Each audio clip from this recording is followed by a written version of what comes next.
जो वीडियो आपने देखा, ये वीडियो है सोनाली फोगाट, सुधीर सांगवान और उसके दोस्त सुखविंदर का। इस वीडियो में देखा जा सकता है कि सोनाली इन दोनों के साथ बिल्कुल भी कंफर्टेबल नहीं थी। पहले एक बार और ये वीडियो देखिए। हालांकि इस वीडियो की अभी तक पुष्टि नहीं हो पाई है कि ये वीडियो गोवा का है या कहीं और का, लेकिन ये बात साफ तौर पर कही जा सकती है कि सोनाली इनके साथ सहज नहीं है। ये वीडियो खुद इन लोगों ने ही बनवाया है। जिस औरत की पहचान एक जिंदा दिल और दिलेर महिला के रूप में होती हो, खुद की तुलना शेरनी से करती हो, उसके खिलाफ जो साजिश रची गई वो खौफनाक है। उसे मारने की जो साजिश रची वो खुद उसके अपनों ने ही रची थी। सोनाली की मौत के बाद कुछ सवाल ऐसे हैं जिनका जवाब किसी के पास नहीं है। सवाल ये है कि अगर ये नेचुरल डेथ है तो फिर सोनाली के फार्म हाउस की डीवीआर और लैपटॉप कहाँ गायब हो गए? जो लोग 24 घंटे सोनाली के साथ रहते थे, सोनाली को नहीं पता था कि वही उसे मारने की फिराक में है। सोनाली के करीबी इस वक्त पुलिस की रडार पर हैं। जय श्री राम, मैं हूं आपके साथ अभिषेक पुंडीर और आप देखना शुरू कर चुके हैं कैपिटल टीवी का स्पेशल शो थर्ड आई। थर्ड आई में आज आपको बताएंगे सोनाली फोगाट को मारने के लिए रची गई साजिश के बारे में, सोनाली के मारने की इनसाइड स्टोरी के बारे में, बताएंगे आपको सोनाली के हत्यारों के बारे में। तो चलिए शुरू करते हैं। सोनाली के भाई का आरोप है कि सोनाली को हार्ट अटैक नहीं आया था, बल्कि उसे साजिशन मारा गया है। जिस वक्त भाई ने सोनाली को देखा था उस वक्त सोनाली के कान नीले थे और शरीर का कोई भी हिस्सा नीला होना इस बात का सबूत है कि उसे जहरीला पदार्थ दिया गया हो। लेकिन अब सोनाली के केस में एक नया ट्विस्ट आ चुका है। सोनाली के भाई रिंकू ढाका ने उनकी मौत के सिलसिले में पुलिस को जो तहरीर दी है, अगर उस तहरीर में लिखे शब्दों पर जाएं तो सोनाली की मौत कोई मामूली मौत नहीं है, बल्कि एक बेहद गहरी साजिश का हिस्सा है, जिससे सोनाली के साथ सालों से चल रहे रेप, ब्लैकमेलिंग और स्लो पॉइजनिंग यानी धीमे जहर की साजिश की एक दर्दनाक दास्तां छिपी है। एक ऐसी महिला जो अक्सर अपनी तुलना शेरनी से करती हो, जो सियासत के रास्ते अक्सर लोगों की भलाई के लिए अपनी जान तक दांव पर लगा देती हो, असल में वो निजी जिंदगी में साजिश के भंवर में इतनी बुरी तरह उलझी हुई होगी, इस बात पर यकीन करना भी मुश्किल है। लेकिन सोनाली के भाई रिंकू ढाका की लिखी तहरीर के एक एक शब्द और एक एक लाइन सोनाली की जिंदगी में चल रही किसी साजिश का खुलासा करते हैं, जिसके बारे में जानकर कोई भी हैरान हो जाएगा।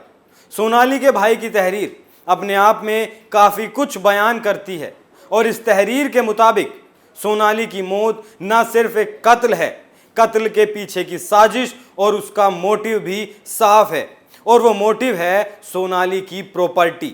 सोनाली के भाई ने खुद बताया है कि खुद सोनाली के पीए सुधीर सांगवान और उसके दोस्त सुखविंदर ने मिलकर उनकी बहन को साजिश के जाल में फंसाया था।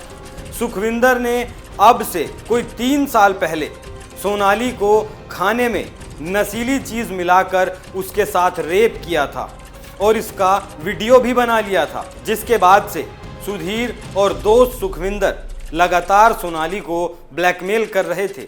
यही दोनों बीच बीच में सोनाली के खाने में जहरीली चीज़ भी मिला देते थे, जिससे उसकी तबीयत कई बार बिगड़ चुकी थी और आखिरकार इन्हीं दोनों ने मिलकर साजिश के तहत गोवा ले जाकर उसका कत्ल कर दिया।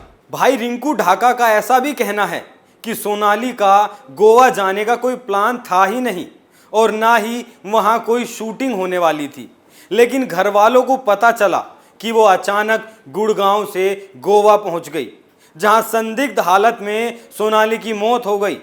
असल में ये मौत कोई मामूली मौत है ही नहीं, बल्कि साजिशन किया गया एक कत्ल है। भाई का कहना है कि सोनाली ने अपनी जिंदगी में चल रही इस मुश्किल के बारे में गोवा जाने के बाद पहली बार बहन और जीजा को फोन पर बताया था, लेकिन इससे पहले कि परिवार उसकी मदद कर पाता, उसकी गोवा में ही मौत हो गई। वैसे सोनाली के भाई के अलावा उसके घर वालों ने भी अब तक जो बातें कही हैं वो सोनाली के मौत के पीछे किसी गहरी साजिश की तरफ इशारा करती हैं। सोनाली की बहन ने कहा कि सोनाली ने उसे गोवा से व्हाट्सएप कॉल करने की बात कही थी। मौत से पहले फ़ोन पर सोनाली ने शिकायत की थी कि खाना खाने के बाद उसके हाथ पांव ढीले पड़ रहे हैं और उसे तकलीफ भी हो रही है, लेकिन इससे पहले कि वो इस बारे में कुछ और बता पाती, उस रात सोनाली के कमरे में कोई आ गया और सोनाली ने बात बीच में ही रोक दी। सोनाली के घर वालों की माने तो गोवा में सोनाली के साथ ऐसा पहली बार नहीं हुआ, बल्कि पिछले कुछ समय से खाना खाने के बाद तकलीफ होने की शिकायत उसे पहले से थी। सोनाली ने यह बात अपनी मां और छोटी बहन रुपेश से भी की थी। सोनाली ने एक बार खीर खाने के बाद भी तबीयत बिगड़ने की बात कही थी और सोनाली ने बताया था कि तब उन्हें उसके पिए सुधीर ने खीर खिलाई थी। इल्ज़ाम सिर्फ सोनाली के कत्ल तक नहीं है। घर वालों के मुताबिक अब कातिल कत्ल के सबूत मिटाने की भी कोशिश कर रहे हैं। सोनाली की मौत के फौरन बाद उनके हिसार वाले फार्म हाउस में लगे सीसीटीवी का डीवीआर, उनका लैपटॉप और दूसरी चीज़ें उनके फार्म हाउस से चोरी हो चुकी हैं और ये सब उनके पिए सुधीर सांगवान और उसके दोस्त सुखविंदर ने ही करवाया है। शक की सुई यहाँ और भी गहराती है कि सुधीर और उसका दोस्त दोनों इस मामले पर चुप हैं। दोनों में से कोई भी अपनी ज़बान खोलने के लिए तैयार नहीं है। भाई का आरोप है कि दोनों सोनाली को ब्लैकमेल कर उसकी जायदाद हड़पना चाहते थे। गोवा पुलिस पहले इस मामले को नेचुरल डेथ ही मानकर चल रही थी, लेकिन अब पुलिस ने मामले को हत्या मान लिया है।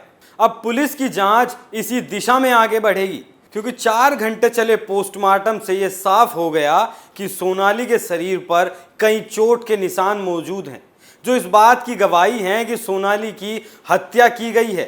सोनाली के मरने से पहले सोनाली के साथ मारपीट की गई थी। सोनाली की मौत की वारदात को 2 दिन से ज़्यादा गुजर जाने के बाद ये पोस्टमार्टम हुआ है। अगर ये पोस्टमार्टम पहले ही हो जाता तो शायद अब तक आरोपी जेल में होते। गोवा सरकार का कहना है कि वो इस मामले की जांच के लिए हर तरह से तैयार है ताकि मौत का सच सामने आ सके। सोनाली के परिवार की मांग है कि इस मामले की सीबीआई जांच करवाई जाए, क्योंकि सुधीर और सुखविंदर तो बस मोहरा हैं। इस साजिश के बड़े खिलाड़ियों का अभी बाहर आना बाकी है। सीबीआई जांच का सवाल यहाँ इसलिए भी गहरा रहा है क्योंकि सोनाली बीजेपी की नेता थी। प्रवीण जय हिंद का ऐसा कहना है कि अगर बीजेपी अपनी ही नेता को इंसाफ ना दिलवा पाई तो फिर किसे इंसाफ दिलाएगी। जो पूरा घटनाक्रम चल रहा है उससे तो यही लगता है कि सोनाली के ये रक्षक ही उसके भक्षक थे। पुलिस ने अब अपनी रिपोर्ट में सुधीर सांगवान और सुखविंदर का नाम दर्ज कर लिया है। अब जल्द ही इस बात का खुलासा हो जाएगा कि ये रक्षक ही सोनाली के भक्षक बने थे। पुख्ता तौर पर अभी कुछ भी कहना जल्दबाजी होगी। ये जांच का विषय है और इसका असली सच जांच के बाद ही सामने आ पाएगा। थर्ड आई में आज के लिए इतना ही। कल फिर मुलाकात होगी एक नए मुद्दे के साथ। तब तक देखते रहिए कैपिटल टीवी। सतर्क रहिए, सुरक्षित रहिए। नमस्कार।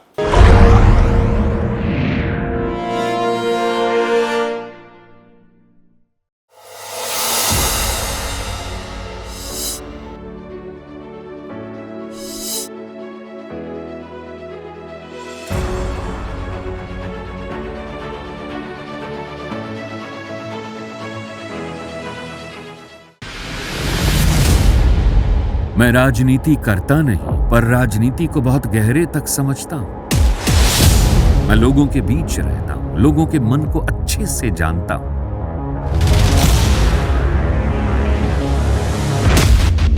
पब्लिक और पॉलिटिक्स की हर नब्ज को खूब पहचानता हूं। संघर्ष की सियासत से सत्ता के सिंहासन तक मैं हर खबर से खरा सच निकालता हूं। ना कोई दौड़, ना कोई race. Capital TV, Uttar Pradesh.